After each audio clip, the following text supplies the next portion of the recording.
Miss Elena Moore's arrival at Crestwood High wasn't marked by fanfare or morning announcements. No one rolled out the red carpet. No excited students peeked into her room with curiosity. To most, she was just another temporary face in a long hallway of forgettable adults. But to Elena, this was everything. She stood outside her classroom door at precisely 7:42 a.m., a fresh breeze brushing against her beige trench coat as she took one long, steady breath. Her hand rested on the doorknob for a moment too long. Behind her glasses, her eyes closed, not from nervousness, but from memory. The kind of memory that clings to you even when you're 1,000 miles away from where it happened. She was not always Miss Moore. Not always this composed. Once, she had been broken. Once, she had been someone else entirely. But today, she was here. Whole or not, she had chosen to stand again. She opened the door. The classroom was quiet, sterile, and bright. Desks neatly aligned, the whiteboard still bearing the ghost handwriting of the last teacher. The smell of dry erase markers mixed with the faint musk of floor polish. She placed her bag on the desk and stood in front of the board, writing her name in calm, confident strokes. Miss E. Moore, English Literature. Her handwriting was graceful, almost artistic. She stood back, staring at it like she was trying to convince herself it was real. The first students trickled in shortly after 8 a.m., slouching in their hoodies and backpacks, barely acknowledging her. Some whispered. Others snickered. She felt their eyes scan her up and down. She could hear the judgment in the silence. She wasn't old or frumpy. She was tall, striking, and carried herself with the kind of poise that made teenage boys uncomfortable and teenage girls silently intrigued. But she also wore armor, the invisible kind. The kind built not from confidence but from survival. Her first few classes passed without incident. A few boys at the back laughing too loud. Girls scrolling through phones under the table. She didn't yell. She didn't falter. She made eye contact. She called on students. She spoke with passion about poetry, about how words had power, how stories could save lives. Some students rolled their eyes. But a few listened. That was enough for now. Then came third period. That's when she met Tyler Brewer and Brett Daniels. They swaggered in together, laughing at something on Tyler's phone, slapping hands with classmates and knocking books off desks on purpose. Tyler sat back, legs spread wide, chewing gum like he owned the room. Brett leaned on the desk in front of him, tapping a pen loudly. They didn't look at her at first. But when Elena handed out the first assignment, Tyler didn't even pretend to accept it. He let the paper fall to the floor, watching her the entire time. Elena, right, he said lazily, smirking. You look more like a Netflix character than a teacher. The class snorted. Elena didn't respond. She simply walked over, picked up the paper, and placed it silently back on his desk. Her eyes locked with his for a beat longer than expected. Calm. Firm. No fear. Miss Moore, she said coolly. In this room, we speak with respect. That moment began the silent war. From then on, Tyler and Brett made it their goal to break her. They interrupted. They talked back. They mocked her lessons. At lunch, they started spreading rumors that she flirted with the gym teacher, that she used to be a model, that she had a record. She didn't respond. But she noticed everything. She watched the girls who avoided sitting near the boys.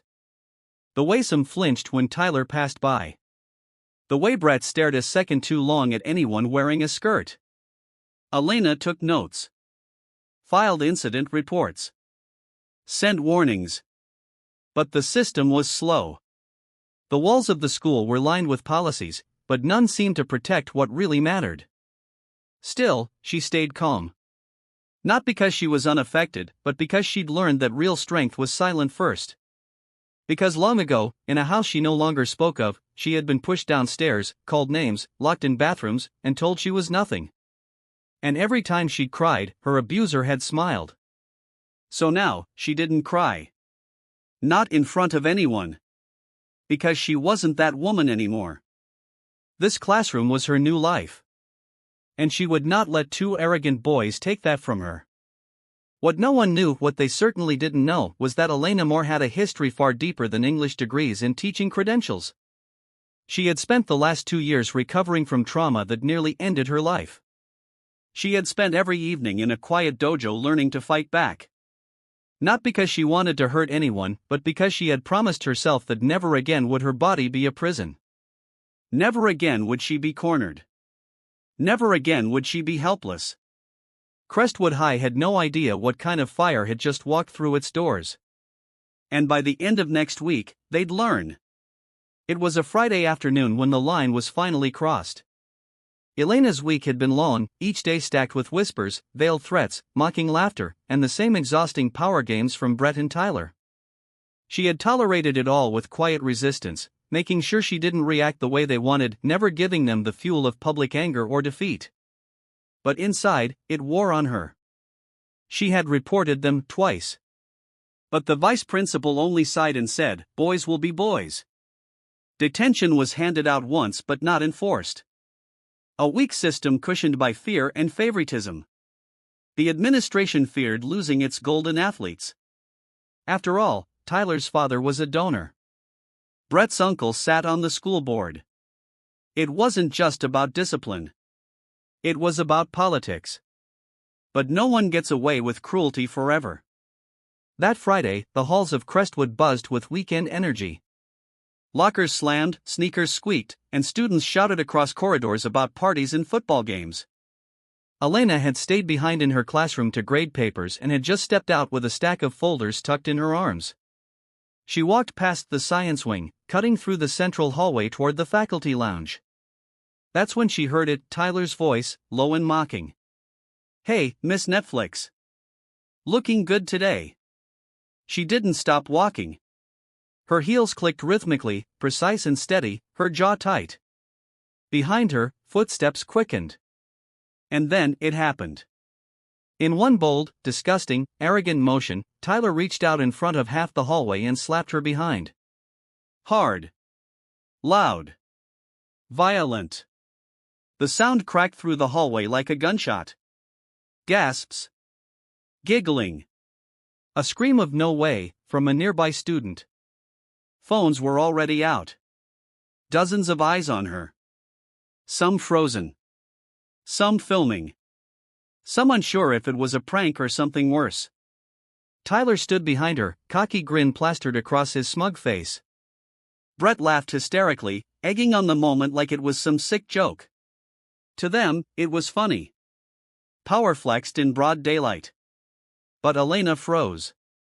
Her body didn't shake. Her eyes didn't water.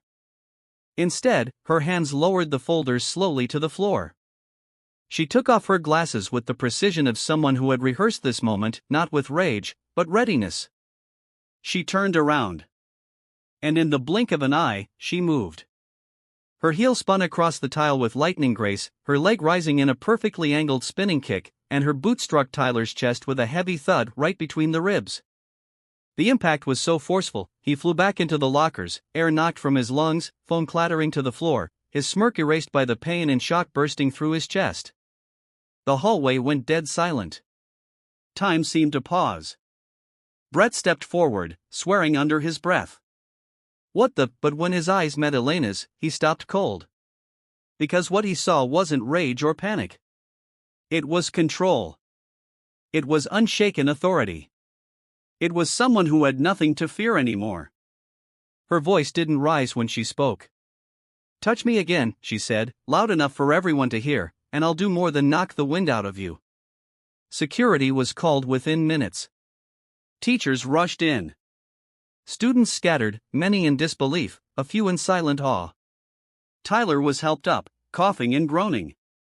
Elena calmly picked up her glasses, adjusted her coat, and walked toward the faculty lounge like nothing had happened. Inside, she asked the secretary to call the principal. "I'll be waiting in his office," she said softly. That night, #Miss Moore trended on TikTok and local news Twitter feeds. The video had been captured by 4 different students from 4 different angles. It went viral in hours, the slap, the kick, the fall, the silence.